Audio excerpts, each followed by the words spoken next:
Hey everybody, welcome back to another episode of 8 News, Arts and Culture, and today we have Kendal McAuley as the host, as well as myself, Catrice Roots, and featuring artist today is P.D. Williams. Woo! We need to cue in like a crowd sound effect. How are y'all today? I'm doing good. Just blessed to be alive. Just glad to be here. Glad to be invited. So yes, I'm doing wonderful. Most definitely. Awesome. How about yourself, Kendal? I'm doing good. I'm here.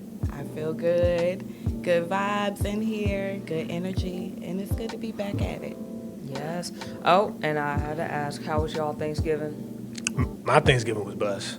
I went out of town with a friend, and it was good. Met the friend's family and had a nice time. It was good. Nice. I'm blessed. It was good and blessed. Awesome. My Thanksgiving was really good. I spent it here. I was working, but I went home during my lunch break, and I brought my daughter back. My daughter is 4, so I brought her back in here. She brought good vibes in the newsroom and brought some joy around here, and it was fun. She had a good time. She slept on the way back home.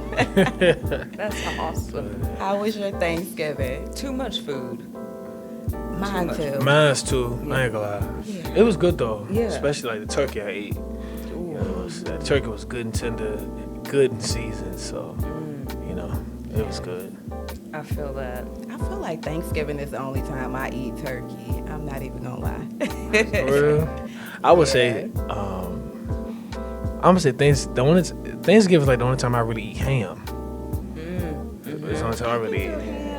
Thanksgiving, Christmas, that's majority of the time. Yeah. Holidays. Now I would say when Christmas get here, I don't want the same thing. I need something a little different. No, that's how it is. We're gonna have the same thing. I can take Thanksgiving I would and say Christmas. I want my protein to be different. I can take the same sides, I prefer stuff. chicken around Like fried Christmas. chicken or like a nice rotisserie chicken or something like that. That rotisserie chicken. What about Cornish hen? Cornish hen is good. Yeah, that is good. I I take that too. I take that too. Look at us. We over here talking about food. This is not a food podcast. I know. So we're here with P.D. Williams, and he is RVA, artist, musician, multi-talented musician at that. You play the guitar, the piano, the drums, you sing, you write all your songs, compose everything. So we just wanted to talk to you, just bring you in and talk to you about like your music path so far in the Richmond, Virginia area. How have you seen just your style of creativity evolve throughout the years, from like your first album Funk, Love and Soul, all the way up to what you're working on today? Well, Funk, Love and Soul was my very first album that I wrote, composed, arranged, and produced. That album was more a learning experience for me. When I came in there, I already knew how to put a song together and all that stuff. I already had the knowledge of putting a song together, writing, arranging. I already had a knowledge of placement with instrumentation and all that stuff. But I think the learning process was the production of it and working with different personalities. That was the learning crave for it, and that's what's different from my upcoming project. But I think you asked what I gained musically. Yeah, like just through that experience. What I've gained musically is, I don't know. That's a good question. It was so much that I gained from like making that album. Like it was so much that I gained from others that I worked with on it, and from the studio that I was at, Elephant Ears, who's the owner. The owner is Jeremy Simmons. I learned a lot from him dealing with the process of recording an album. He taught me a lot, with the editing process. He showed me, like it's a lot that comes with putting a record together, and he played a role on the first record. He played a good role. mixed it, engineered it, did all the sound production and all that. He even referred some people that do good on the album, like Willie. They did a guitar solo on. He did a guitar solo on Met the Devil in Dress, and he did a guitar solo on 3 Months 2 Seconds, and he did additional guitar on Sophisticated Lady, you know, and that was Jeremy's suggestion, and I allowed Jeremy to be in charge of him because the times that he was available for studio time, I couldn't be there. So I was like, Jeremy, you know where I wanted to be, you know what I want, you know, just make sure he gets it. But anyway, and you know, that was it. It just, you know, I learned a lot with making that album. Mm-hmm. It was a great record.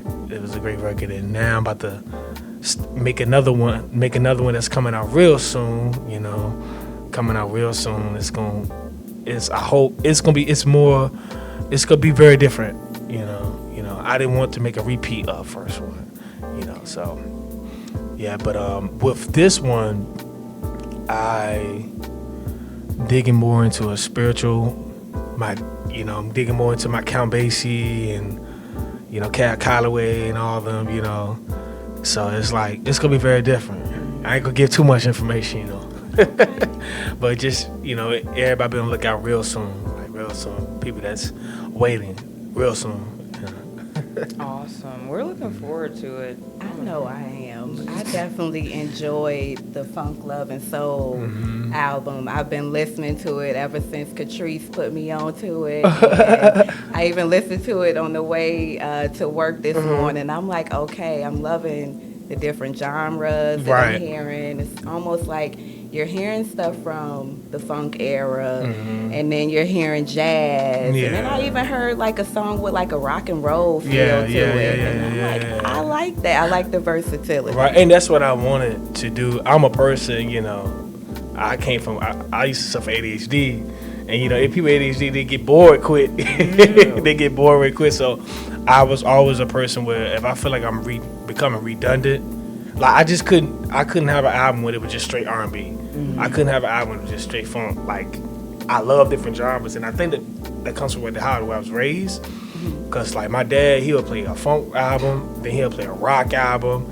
Sometimes he'll play a pop album, a country album. My mom, she played all types of gospel, you know. So, and then also by me always being in band in school. You know, when you're in band in school, you gotta do it all. You gotta do marching band, jazz band, concert band. So that played a role in me, and it played a role in my playing and, you know, writing. Also, my band director from high school was like that, Mr. Nathaniel Boyd from New York.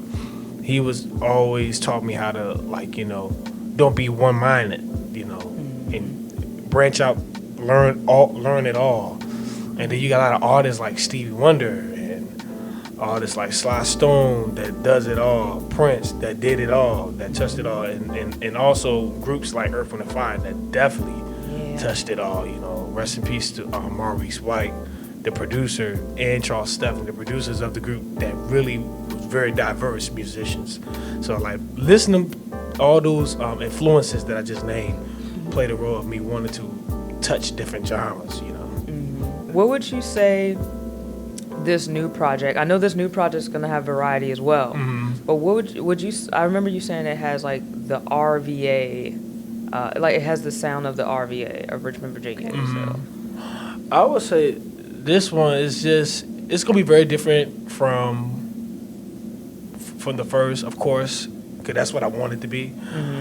This one would be more like my life story, like more of what I was brought up, raised in, which in the gospel and church, and it's still gonna have songs dealing with life, everyday life, and not just church. But also it's gonna be like, you know, my way of expressing my love for Christ, you know, and still have songs about love between, you know, husband and wife, girlfriend, boyfriend. Still be songs dealing with, you know, dealing with just everyday life. You know, just like the first one, you know, it's like I said, it's still gonna have a variety of genres, you know, and this album, it's gonna be a shocker. I feel. It's going to be a shock, like, wow. Because even, with me listening to it, it's like, okay. Like, okay, this is like, this is going to be very different. I even shocked myself with, like I was listening to one of the demos of the song, and I was like, man, how did I come up with that? I never thought I'd make a song like this, but, it's from the most high, Appreciate you for sharing your gift. I definitely say from the first album, it was a shocker to me to know this is right here in Richmond. Right, this is right. local talent, and I felt like more people should hear it. Yeah, so I'm excited for the next one. Yeah. A lot of people been telling me that, and like I tell people, I'm doing my best, like to push, and of course with the help of the Lord, it will get more push. But yeah, the second one is definitely coming real soon. I can't wait till everybody hear it. Like some of the puzzles of the pieces are getting put together, and it's just like, wow, this is really coming good. And I would say this process is a little bit more smoother than the first one. The first one, of course it's gonna be a little rough around the edges, but now since you know what you know, it's more better. Yeah, it's like you can just more so focus more on just the art instead of all the extra intricate stuff. Right. Especially like my mama said, you learn, now you know what to do next time. That is true. Yeah, And for any musicians out there listening, what would you tell them starting off, just trying to get into the studio? What would you say is the top 3 hardest things, getting into a studio and doing your first album? What would you warn them about? Write out everything that you want to do. Write out how much money you're willing to put in it. Write out what will be your role in making this album. Are you gonna be the one where you can produce it, write it, arrange it? Or you gonna be the one where you're just the artist and the composer, and you need to find a producer. You need to write out what is your role, who you want to play on it, what you want, because this is your ship, this is your baby, this is your canvas. So you need to write out everything you need to do, because that's what I did, and that's what I'm doing for this one. Before I even start, I wrote out everything I want to do, what instrumentation I want on this song, just write it out. And not be afraid to take sacrifices. On my first one, I made a lot of sacrifices. If you want something to be good, you got to put all the energy in it. You can't half-step it. You just can't. It's no such thing as half-stepping. You can't find ways to do this.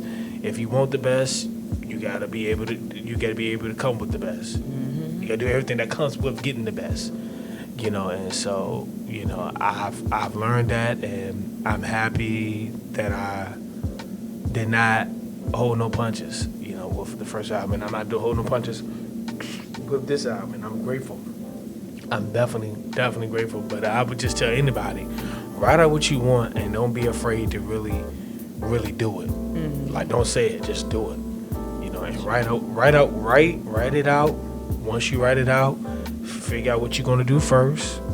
Then that's when you start putting in order. Okay, this going first, this going second, this going third, and that's how I did it.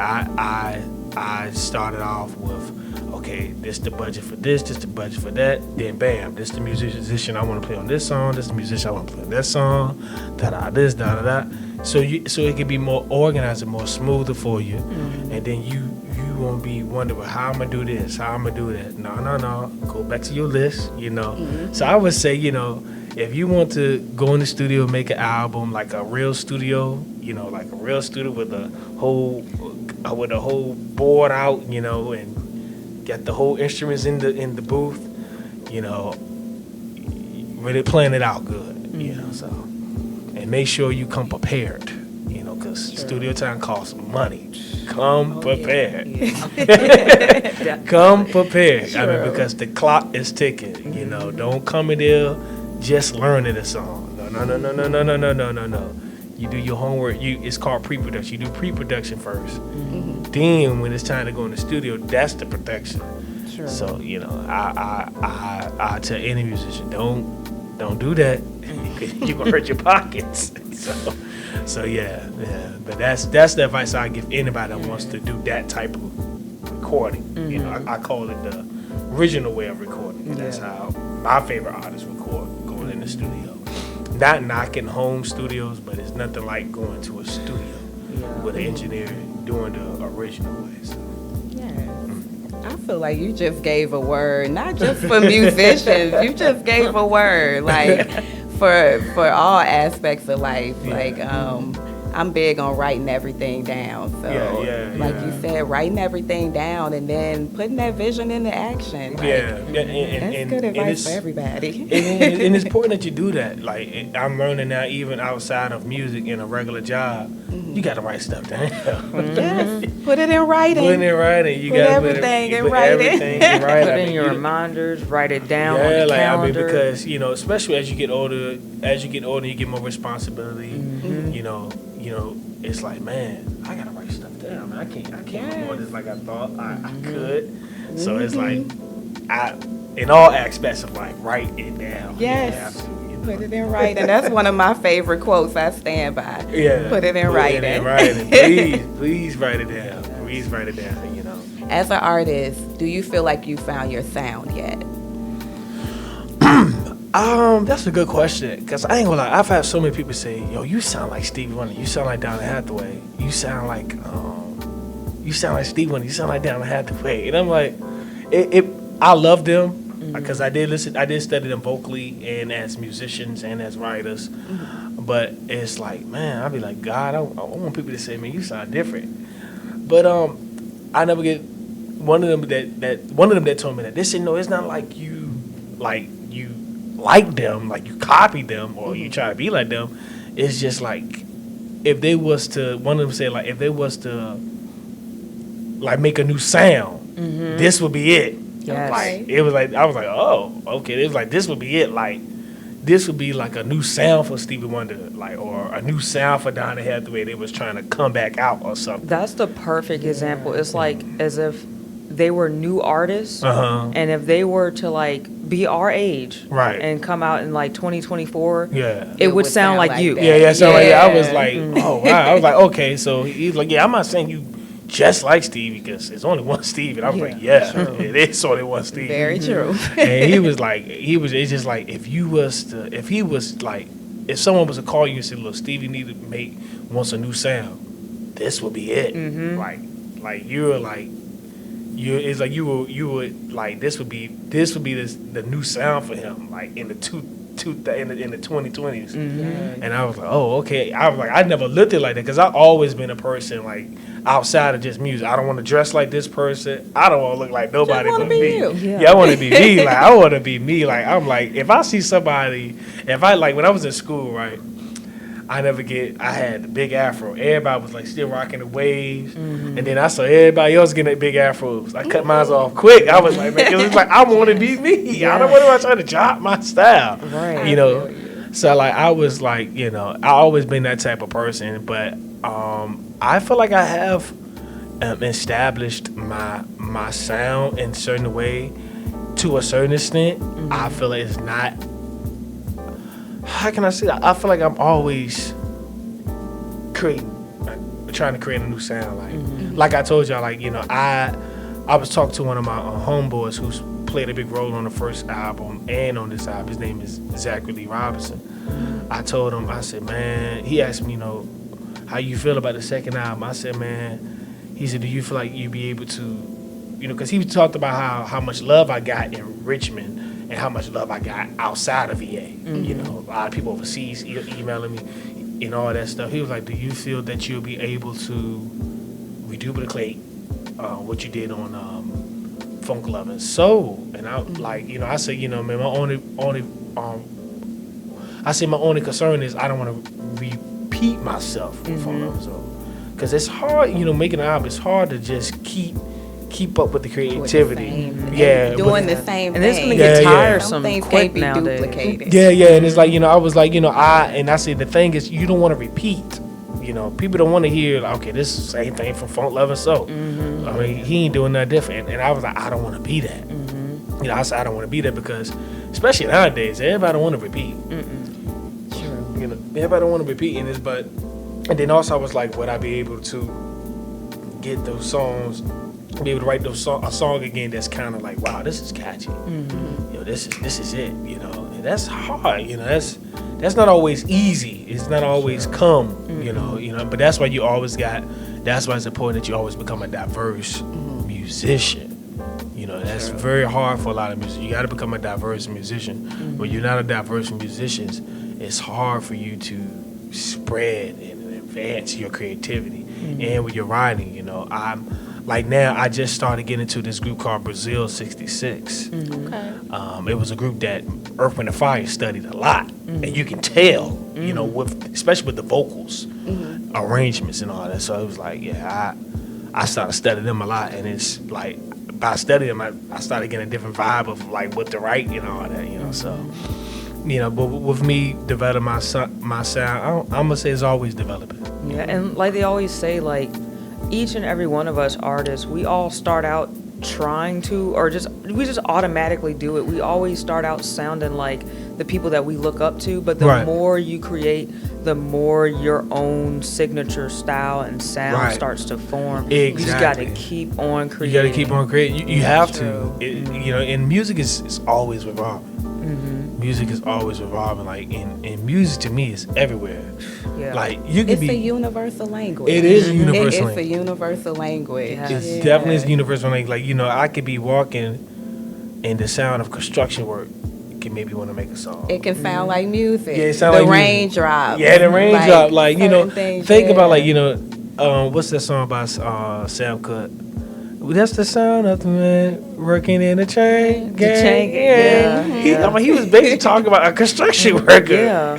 So it was just like, you know, and like, I can't stand the rain. All that stuff. Yeah. Like, go on, like, you know. It was Chuck Brown. He even said in his interview years ago, he said he remembers being a little kid and he would like the way he would get that go-go sound, that Right, bounce. He would always, he lived near train tracks. So that chicka, chicka, chicka, chicka, chicka. Yeah. And then he added that to go-go years later. Yeah. When he was like 3 years old. And then that chuck is like the hi-hat. Yeah. Exactly. You know, so I get That swing. that swing and then that bounce with it, you know. And then he added Cab Calloway and Dizzy Gillespie style to his. Exactly. and it's Yeah. just formed You know, its own yeah, thing. you know. And so it's like, you know, music is everywhere. It's, you know, music is in material things, you know, it's just like I think Brian McKnight said when he wrote the song, one, you make a dream come true, two, I wanna be. He said he was looking at like I think he said like a medicine, and it showed the instructions. One, do this. Two, Okay. do that. Three, and that's when he just went to the studio. One, That makes sense. come true. Two, it was like yo, he was like, it helped him out to come with the chorus. Mm-hmm. So it's like, you know, you just never know what the universal of music would do to you. So I love music. Me too. Yeah, I think everybody loves music. Oh, yeah. I know. What type of people don't like music? Yeah, I mean, I don't know what the world be without music. Life would be bland. It'll be bland. much so. For real. It'd be, but all just music it really save people. You know, you'd be surprised how many songs. I know this women talk about how the song "I Can See Clearly Now." The rain. She talked about how it saved her from killing herself. Wow. Like just hearing that, like in the intercom at a store. Wow. Ain't that something? Mm-hmm. Yeah. Like saved her for like, let me get out this bathroom and keep working hard. Yeah. You know. Shoot, I know somebody, even though this, like, it kind of threw me off because I was like, this isn't usually the group that you would think would make somebody feel good. Yeah. But, I mean, I love this group, but this guy, he said Wu-Tang Clan. For some reason, like, growing up as a teenager, it really made him, like, keep him from depression. Wow. Like, listening to Wu-Tang Clan, like, it made him feel more included. It kept him from depression. I'm like, I would have never thought that with Wu-Tang Clan, Yeah. but You hey, never know what just will never know. inspire Yeah, and like, influence folks. That is the You truth. never know. You never know. Like that's why it's like, that's why I never. Well, people, I try not to like judge people for where they at. It's 'cause like I don't know your life story. You know, I don't know where you're from. So like, I respect, like, if Wu-Tang's will save you, amen. Hey, I know. More power to it. More power to it, you know. I like Wu-Tang too. Yeah, you know, I was a friend of the Cream Get the Money, dollar bill, y'all, you know, That's Method the Man, favorite. yeah, that's the favorite, yeah, you know, so respect to that person, Yeah. straight up, yeah. like everybody like what they like. Music is an art form, so everybody interprets it differently. Just like we were talking about Kendal last time about visual arts, you know. So same thing audibly though. We all gonna take away a different piece from music. Yeah, most definitely, and that's why that's what make things like seem so spontaneous when everybody brings their touch to the puzzle, uniqueness. you know. That's what keeps music so spontaneous, and that's what keeps music so like experimental and just like, oh, what was that? You get what I'm saying? You know, so Whole different sound. exactly, you know, even not outside of music, just even with coming up of planning an event, Yes. like when it's, you know, and that's another thing I learned with making, when you want to make a good album, like even with not outside just with myself, but rest in peace to Quincy Jones when he talked about how he was making Thriller album. But the thing is, what made that album so good that he knew how to work with a team. Yes. And I think that's what made him such a great producer, that he knew how to work with a team. He knew how to say, okay, Rod Timothy, I need to write you these type of songs. Stevie Wonder, I need 2 songs about this. I need you to write this. Okay, I'm going to need you to play this type of keyboard, that type of keyboard. He knew how to get everybody to do their part while he's the captain, running the ship, and everybody's working together and just doing their part. Nobody's stepping on each other's toes. He just knew how to keep everybody working on their part they're assigned, and that's why his albums that he produced were just so great. I mean, and that's what makes something good, when you know how to work as a team and everybody know their role. It's not about, well, he's the producer, he whatever he said goes. To a certain extent, no, that's not true. You know, you understand? It's not just about you, especially when you're a producer for another artist. It's about the artist. So you got to know how to work together, take everybody's creativity and work together. That's what makes a great producer. You know how to take everybody's creativity and put it. You know how to say, okay, what is next? Okay, now you do something. That's a producer, and that's why Michael Jackson albums, and not only just what he produced with Michael, other people that he produced, the records came so good because he knew how to make everybody feel comfortable working together and bring a good work ethic and making an album. That's the key.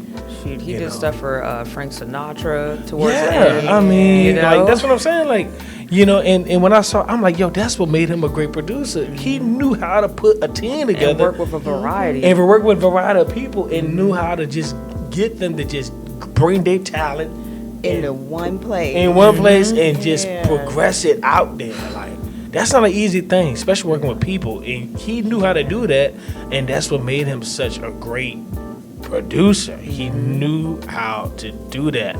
You know, he knew how to get the right arranger for this album. You know, and people think a producer is somebody that does it all. Nah. You know, you got to know who to get. You know, Pulling that's the strings. Yeah, pull the strings. Putting it together. Like, let's get together. Okay, y'all two write this song together. Okay, let's make it like this. Make this A, B, B instead of making this all B's. You know, and he knew when to say, okay, this is not hitting right. You know, y'all go back and redo it and add this to it, add that, and then come back. You know, he knew how to put a team together and everybody making the project come right. You know, and that's why he's won so many Producer of the Years. You know, that's, you know, I would encourage anybody to go on Netflix and look at that documentary. Your concerts, your live concerts. I noticed you had talked about like event planning, stuff like that. Like, what was the process of, especially that first concert, what was the process of getting that together and just doing more concerts from there on? Just what is that feeling of just like performing in front of people with your own music now, like from the Funk Love and Soul album at that time? What is that feeling like? I never get, my first joint was at the Regular up in Carrolltown, and it was just me and the piano. I wanted a full band, but during that time it was hard for me to get people and money. I didn't even have the money to pay for everybody. But anyway, so I decided to do what Prince did. You know, Prince did before he passed, he did like a piano and microphone concert all around the world. And so I did that. And doing that, you know, it was fun. It was kind of fun. Like I thought I couldn't do it, but I pulled it off. I was like, man, I might got to do this like one more time. But and I'm gonna try to do that one more time with just me and the piano. It was actually fun. And I did that, and that experience was actually good, you know, because I feel like Funk Lover Soul deserved it. A good show. Because at first, when Funk Lover Soul first came out, I was trying to do something big, but I ain't really had the support, the support like that to help me do it, and I couldn't get people. It's just hard for me to get people, and people was like not hitting me back, not texting me back. Like I was just butt by myself, but. Now, you know, I after that I did another show. You was there, and I had like a little mini band, and that was good. But I'm about to have a show soon. Yeah, January. In January, January the 25th, and that's gonna be kind of a little bit more bigger. You know, hopefully a lot of people come out. You know, it's gonna be January the 25th. It's gonna be at this place called The Basement. Anybody that do want to get tickets, like early tickets, you know, or you just want to wait, you could go on my bio on Instagram. Also, my Instagram is TheReal, TheReal_PD Williams, no space at the TheReal. That's all together. TheReal_PD Williams. You check on my bio, you will find. You will go on the link. You'll find where you get the tickets from and all that. So even on Facebook, my Facebook is just my regular name, Paul Daniel, and you'll see the Funk Lover Soul album cover. You know, and you can get the tickets there too.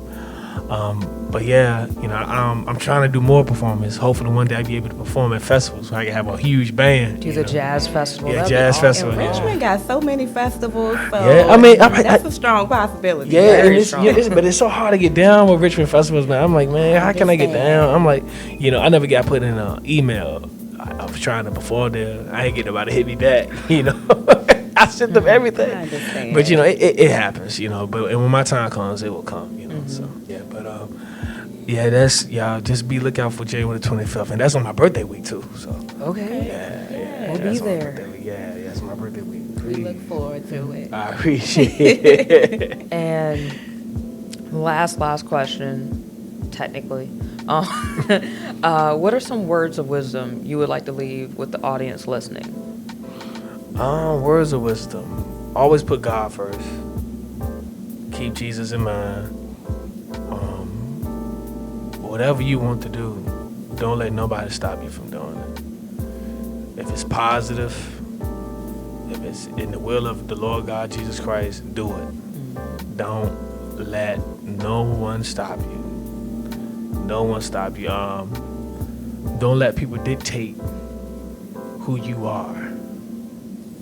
You know, I had to learn that. Stop trying to find answers out of people.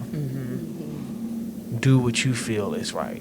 If you prayed on it, if you seek God on it, and He has answered you, go forth. Stop trying to lean on to man for understanding. That could be very dangerous. And I'm saying that out of my own experiences. That could be very dangerous. In a way, you'll never be happy. You'll always be depressed to the point that you want to leave this earth because you keep depending on man, because you're never satisfied. People will always find something that you're not doing right, and you know, be proud of where you at in life. You know, even if you're not where you want to be proud and grateful for just the little things. So when you're proud and grateful for just the little things, and you're appreciative of what God bless you thus far, you'd be surprised what He'll give you as time go on, for you just being grateful just thus far. You know, so I'm learning that every day, to always acknowledge God in everything. You know, acknowledge the Lord God Jesus Christ in everything. So that's the wisdom I'm getting anybody. Put Jesus first. Acknowledge him in all your ways. Trust me, he will never steer you wrong. So that's my wisdom. Yes. That's my wisdom. We need Thank a little you for that. We needed the a crowd midweek sound word, effect. like for real. I like that, man. That was good, very good advice. Yeah. And words of wisdom. And that was this episode. I hope everybody that listened enjoyed it. Could learn. We all learned something. We all had this great conversation. Mm-hmm. And hopefully we can all just go out there and apply it. To our creativity. Anything you want to say, Kendall? We'll be back at it really soon. I'd like to thank PD Williams for stopping by here. I appreciate it. Yes, hopefully we'll Strap get you to coming come on. back soon. We're gonna invite you back soon. I appreciate it. Please invite me back. Yeah. Please, We'll bro. I see love him this. again. And I'm grateful to the whole team of the 8 channel. I'm grateful. I hope I said that right. Channel 8. Yeah. I'm grateful for all y'all for having me here. This is such grateful. I'm just grateful. I don't take this for granted at all. Thank We you. appreciate Thank you y'all both. being Thank y'all so here. much. Thank you. Thank you so much. No problem.